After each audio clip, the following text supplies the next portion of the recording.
Bienvenue à tous. On plonge aujourd'hui dans l'univers de l'Abissa. Ah, l'Abissa.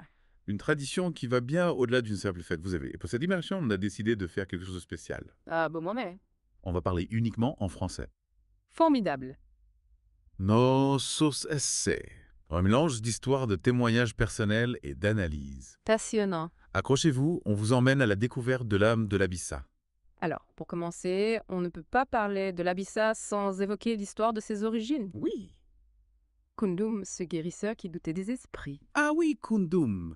Figurez-vous qu'il osait contester la manifestation des génies. Ah oui, Surtout quand il s'agissait d'une femme, ce scepticisme l'a conduit à une dure épreuve. c'est vrai. Frappé par une maladie, il se retrouve incapable de se soigner, lui, le grand guérisseur. Triste ironie du sort. Et son plus jeune enfant tombe gravement malade. Oh non.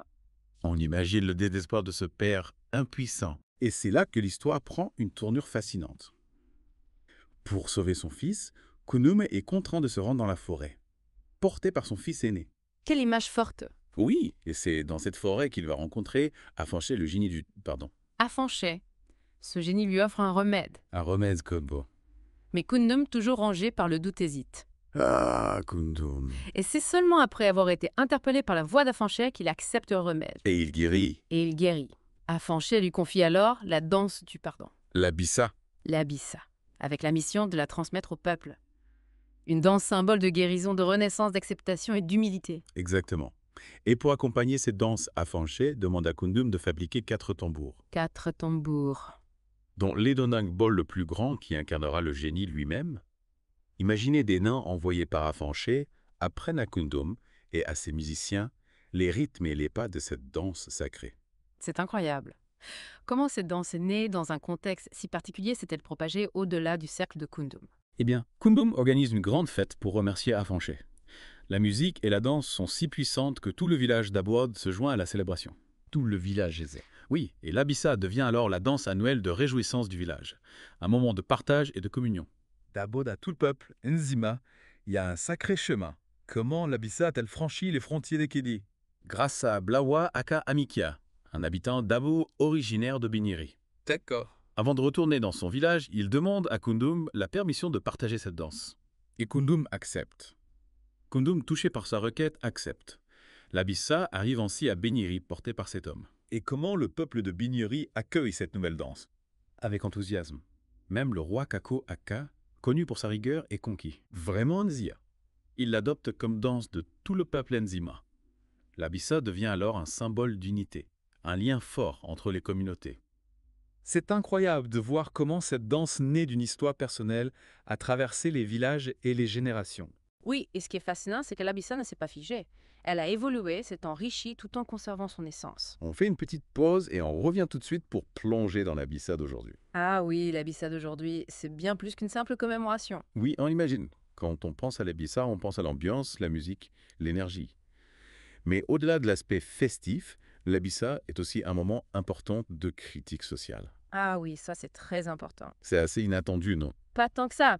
L'Abissa, c'est un moment où les hiérarchies s'inversent, où la parole se libère. Pendant ces jours de fête, même le roi est susceptible d'être critiqué, remis en question, par son peuple. C'est fascinant, Abissa. On a tendance à associer tradition et conservatisme. Mais l'Abissa est un espace de liberté, d'expression, de débat. Exactement. On touche là à l'essence même de l'Abissa. Ce n'est pas une simple danse, c'est un miroir de la société Nzima, avec ses forces, ses faiblesses, ses tensions. Donc pendant l'Abissa, on danse, on chante, on fait la fête, mais on profite aussi pour dire ce qui ne va pas. Tout à fait. On interpelle les dirigeants. Imaginez-vous à Grand Bassam, au cœur de la fête. Les tambours qui résonnent, les danseurs qui tourbillonnent, et des voix qui s'élèvent pour dénoncer des injustices, pour réclamer des améliorations, pour faire entendre les aspirations du peuple. Et comment ces critiques sont-elles exprimées? Hmm. Est-ce que c'est direct, frontal? Ou est-ce qu'il y a une forme de satire, d'ironie? L'Abissa est un espace de liberté, mais c'est aussi un espace codifié. Oui. Les critiques sont souvent exprimées à travers des chants, des danses, des proverbes. D'accord. Il y a une forme d'art, on fait passer un message. On dénonce un abus sans manquer de respect à l'autorité. L'Abissa est un savant mélange de tradition et de modernité. Absolument. Elle s'appuie sur des codes ancestraux, mais elle n'hésite pas à aborder des sujets contemporains, à s'adapter aux réalités du monde actuel. Et c'est ce qui explique sa popularité. sa capacité à rassembler des générations différentes autour d'un héritage commun.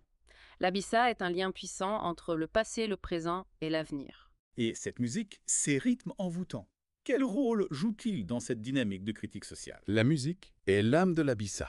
Elle donne le rythme, elle crée l'ambiance, elle porte les messages. Et tout commence avec l'Edonegbo. Ah oui, l'Edonegbo offert par Afanché Akondum. On a dit qu'il incarnait le génie lui-même. C'est lui qui guide les danseurs. Exactement. L'Edonegbo est le cœur battant l'Abissa. Son rythme puissant hypnotique entraîne les danseurs dans une transe. Mais il n'est pas seul. D'autres instruments l'accompagnent. Il crée une polyphonie riche. Quels sont ces autres instruments? On m'a parlé de flûte, de cloche, de castagnette. Oui, tout à fait. Il y a les tambours moyens, les chamans. Ils dialoguent avec les donegbol. Et puis il y a les mowayo, des petites cloches métalliques, les kaplego, des castagnettes en bois, et bien sûr les flûtes. Waouh! On imagine la richesse sonore. C'est comme un orchestre vivant où chaque musicien contribue à créer cette ambiance unique, cette énergie communicative. Et cette musique, est-ce qu'elle a évolué au fil du temps? Y a-t-il des influences modernes? Bien sûr, l'Abissa n'est pas figé dans le temps. D'accord. On peut entendre des influences de la musique moderne, du jazz, du funk, mais toujours en harmonie avec les rythmes traditionnels. C'est fascinant de voir comment l'Abissa est à la fois ancrée dans la tradition et ouverte à la modernité. C'est qui la rend si vivante, si attractive pour les jeunes générations. Absolument. Et là, on touche à un autre aspect crucial de l'Abissa, la transmission. Comment transmettre cette tradition millénaire? Comment s'assurer que cette flamme continue de brûler? Un centre de formation a été créé en 2009 pour enseigner l'histoire, la musique, la danse et la signification de l'Abissa. Est-ce que cela suffit à rassurer la pérennité? Le centre joue un rôle important. Oui. Il permet aux jeunes de s'initier aux techniques de danse, de musique, de fabrication des instruments.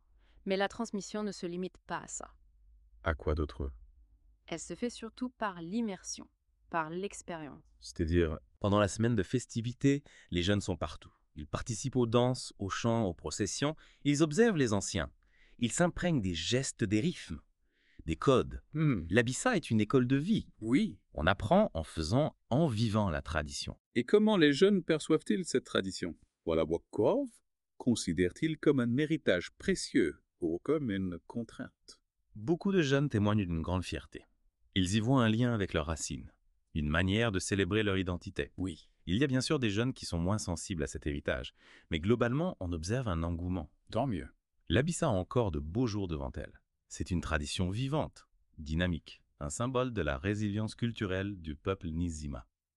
L'Abissa est vraiment une tradition fascinante. On a parlé des origines de la musique et de la danse de la critique sociale. On a même évoqué la gastronomie. Mais est-ce que l'Abissa est célébrée uniquement en Côte d'Ivoire? Ah non, pas du tout. L'Abissa transcende les frontières. Elle est aussi célébrée au Ghana. Par les communautés Nzima, on y retrouve les mêmes rythmes et le même esprit. c'est incroyable. Une passerelle culturelle entre deux pays. Oui, c'est un symbole fort de l'unité du peuple Nzima, au-delà des frontières. Et d'ailleurs, saviez-vous que des démarches ont été entreprises pour inscrire l'Abissa au patrimoine culturel immatériel de l'UNESCO? Ah oui, ce serait une belle reconnaissance. Tout à fait. Inscription à l'UNESCO permettrait de protéger et de valoriser l'Abissa à l'échelle internationale. On croise les doigts. Ce serait une belle victoire pour le peuple Nzima et pour tous les amoureux de la culture. En parlant de l'Abissa, il y a un aspect dont on n'a pas encore parlé. Lequel Astur? Les costumes. Ah oui, elles sont magnifiques. Chaque costume est unique. Mm. Il reflète la personnalité du danseur, son rôle dans la cérémonie, son appartenance à un groupe. Et les couleurs ont une signification. Oui, c'est vrai. On voit beaucoup de rouge, de jaune, de noir. Exactement. Le rouge symbolise la force, la vitalité. Le jaune représente la richesse, la prospérité. Le noir évoque le mystère, la spiritualité. Incroyable, chaque détail a son importance. Et les masques SAT, on en voit des impressionnants, des effrayants, des amusants. Ils ont plusieurs fonctions. Incarner des esprits des animaux, protéger les danseurs des mauvais esprits. C'est fascinant, tout est chargé de sens, rien n'est laissé au hasard. Exactement. L'Abissa est une expérience complète, une immersion dans un univers culturel riche et profond. C'est une véritable célébration de la vie et de la tradition.